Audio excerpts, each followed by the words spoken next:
Hello, good morning students. बेटा 12th class में अपने पास 13th चैप्टर चल रहा है 3D में 13.1 की एक्सरसाइज हम आपको करवा चुके हैं, उसके बारे में बेसिक रिजल्ट्स भी बताए थे। अब एक्सरसाइज 13.2 के सबसे पहले बेसिक रिजल्ट्स आपको बताने जा रहे हैं। इसमें क्या है कि एक लाइन है, लाइन का एक तो पास पॉइंट दिया हुआ है ए, जिसके कोऑर्डिनेट्स हैं x1 y1 z1, और एक इस लाइन के डायरेक्शन रेशियोज दे रखे हैं ए बी सी। अब इस लाइन की आपसे दो टाइप की इक्वेशन पूछी जा सकती है, एक कार्टेशियन इक्वेशन और दूसरी वेक्टर इक्वेशन। जब एक लाइन का पास पॉइंट और डायरेक्शन रेशियोज आपको गिवन हो तो बेटा उसकी कार्टेशियन इक्वेशन आपको बनेगी x minus x1 upon A is equals to y minus y1 upon B is equals to z minus z1 upon C, where x1 y1 z1 are the coordinates of the pass point and a b c are the direction ratios of that line. Clear है? अगर आपसे इस line की vector equation पूछी जाए तो vector equation होती है r vector is equals to A vector plus lambda times of b, जहां पर ए वेक्टर है ना वो पास पॉइंट का पोजीशन वेक्टर है, यानी कि ए वेक्टर बनेगा x1 i cap plus y1 j cap plus z1 k cap. तो पास पॉइंट से ए वेक्टर बनेगा और डायरेक्शन रेशियोज से वेक्टर बी बनेगा, तो बी वेक्टर बनेगा a i cap plus b j cap plus c k cap. It means vector b is a vector which is parallel to line, और you can say that it is a vector which is in the direction of line. Clear है? नीचे बताएंगे कि detail बता रखी है, a vector position vector of pass point and b vector is a vector which is in the direction of line, और you can say that it is parallel to line. It means pass point से a vector बनेगा और direction ratio से vector b बनेगा। और are vector के बारे में अगर आप जानना चाहें बेटा तो R vector is the position vector of any general point X Y Z is any general point. तो आर वेक्टर को अगर आप प्रॉपर फॉर्म में लिखना चाहें तो X I cap plus Y J cap plus Z K cap. इसके बाद सेकंड टॉपिक, एक लाइन के दो पास पॉइंट्स दे रखे हैं ए और बी। ए के कोऑर्डिनेट्स हैं x1 y1 z1 और बी के कोऑर्डिनेट्स हैं x2 y2 z2। जब एक लाइन के दो पास पॉइंट्स आपसे दिए हुए हों तो इसकी कार्टेशियन इक्वेशन होगी x minus x1 upon x2 minus x1 is equals to y minus y1 upon y2 minus y1 is equals to z minus z1 upon z2 minus z1। इनमें कोई डिफरेंस नहीं है, क्योंकि जब एक लाइन के दो पास पॉइंट होते हैं तो उसके डायरेक्शन रेशियोज निकालने का तरीका होता है x2 minus x1 y2 minus y1 z2 minus z1। तो ये इसके डायरेक्शन रेशियोज ही बने, बाकी बिल्कुल बेटा सेम रिजल्ट है। क्लियर है? तो जब एक लाइन के दो पास पॉइंट होती है, हम आपको 13.1 में बता चुके कि उसके डायरेक्शन रेशियोज होंगे x2 minus x1 y2 minus y1 z2 minus z1। जब एक लाइन के दो पास पॉइंट्स दे रखे हैं और उसकी वेक्टर इक्वेशन बेटा आपसे पूछी जाए तो इस लाइन की वेक्टर इक्वेशन आपके पास बनेगी are vector is equals to A vector plus lambda times of B vector minus a vector, जहां पर a vector is the position vector of point a and b vector is the position vector of point b. तो a और B दो points हैं, इनके जो position vectors हैं इनको ए वेक्टर और बी वेक्टर का नाम दिया जा रहा है। क्लियर है? और ये रिलेशनशिप बेटा आपको पहले भी बताई गई थी, when two lines are parallel then a1 upon a2 is equals to b1 upon b2 is equals to c1 upon c2। यानी कि जब दो लाइंस आपस में पैरेलल होती है तो उनके डायरेक्शन रेशियोज का रेशियो सेम होता है, प्रोपोर्शन होते हैं, आप सेम ले सकते हैं रेशियोज को। ठीक है? और जब दो लाइंस परपेंडिकुलर होते हैं तो a1 a2 plus b1 b2 plus c1 c2 is equals to क्या होगा 0। तो बेटा ये चार रिजल्ट्स हैं, इनको बहुत अच्छे से याद करें। इसके बाद हम एक्सरसाइज स्टार्ट करते हैं 13.2। देखिएगा, सबसे फर्स्ट क्वेश्चन में क्या बोलता है कि एक लाइन के पास पॉइंट का पोजीशन वेक्टर दे रखे आपसे। एक लाइन के पास पॉइंट का पोजीशन वेक्टर ए वेक्टर दे रखे है 2 आई कैप माइनस 1 जे कैप प्लस 4 के कैप। ठीक है? इसके बाद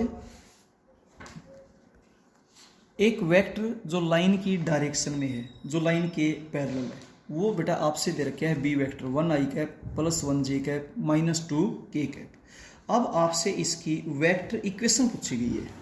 तो ये तो एक ऐसा वेक्टर है जो लाइन के पास पॉइंट का पोजीशन वेक्टर है, ये एक ऐसा वेक्टर है जो आपकी लाइन के साथ पैरेलल है। तो वेक्टर इक्वेशन इस लाइन की बनेगी are vector is equals to A vector plus lambda times of B vector.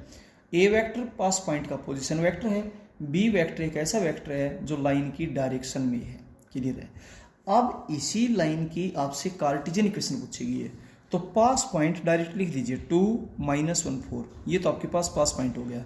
यहाँ से डायरेक्शन रेशियोज होंगे 1 1 माइनस 2, ये लाइन के डायरेक्शन रेशियोज हो गए। पास पॉइंट को हमेशा आप छोटे ब्रैकेट से लिखिएगा और डायरेक्शन रेशियोज को हमेशा आप कैप वाले सिंबल में लिखिएगा बेटा।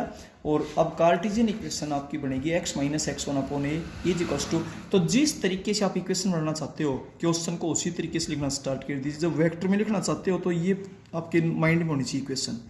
और बेटा फाइंड आउट कर लीजिए position vector of pass point A vector parallel to line. और जब कार्टेशियन इक्वेशन बतानी है तो x1 y1 z1 तो पास पॉइंट के कोऑर्डिनेट्स हैं, a b c direction ratio से पुट कर देंगे। अब चलते हैं इसके सेकंड क्वेश्चन में। सेकंड क्वेश्चन में आपसे वेक्टर इक्वेशन पूछेगी है। जब आप वेक्टर इक्वेशन लिखोगे तो position vector of pass point का पोजीशन वेक्टर लिखेंगे तो 1 i cap minus 2 j cap plus 3 k cap. फिर एक वेक्टर दिया है जो आपकी लाइन के पैरेलल है या लाइन की डायरेक्शन में, उसका आप बी वेक्टर का नाम डाल दीजिए 1 i cap plus 2 j cap minus 3 k cap. इस लाइन की वेक्टर इक्वेशन बनेगी are vector is equals to A vector plus lambda times of B vector. A vector put कर देंगे बी वेक्टर, ये तो position vector of pass point है और ये एक ऐसा वेक्टर जो लाइन के पैरेलल है। अब सुनिए, आपने इस वेक्टर इक्वेशन को ही कार्टेशियन इक्वेशन में कन्वर्ट करना है। अगर नए सिरे से कार्टेशियन इक्वेशन बतानी होती तो पास पॉइंट तो हो जाता 1 माइनस 2 3 और डायरेक्शन से हो जाते 1 2 माइनस 3 और लाइन की इक्वेशन हम लिख देते x minus x1 upon A is equals to y minus y1 upon B is equals to z minus z1 upon c.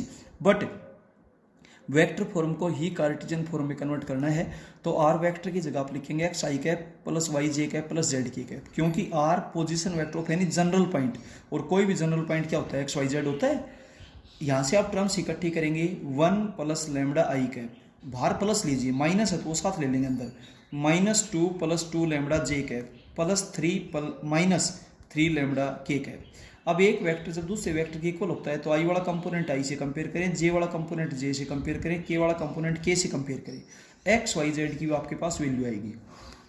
आप हर जगह से लैम्डा की वैल्यू बताइए। यहाँ से लैम्डा की वैल्यू होगी x माइनस 1, यहाँ से लैम्डा की वैल्यू 2 तो इधर जाकर ऐड हो जाएगा, 2 डिवीजन में चला जाएगा, यहाँ से 3 तो सब्ट्रैक्ट हो जाएगा, माइनस 3 डिवीजन में चले जाएगा। जब सभी वैल्यूज लैम्डा की हैं तो आप सभी को इक्वल भी पुट कर सकते हैं और जिसके बटे हम कुछ नहीं बेटा 1 तो लिख ही सकते हैं। तो ये आपके पास लाइन की कार्टेशियन इक्वेशन होगी। अब चलते हैं क्वेश्चन नंबर 3 में। देखिए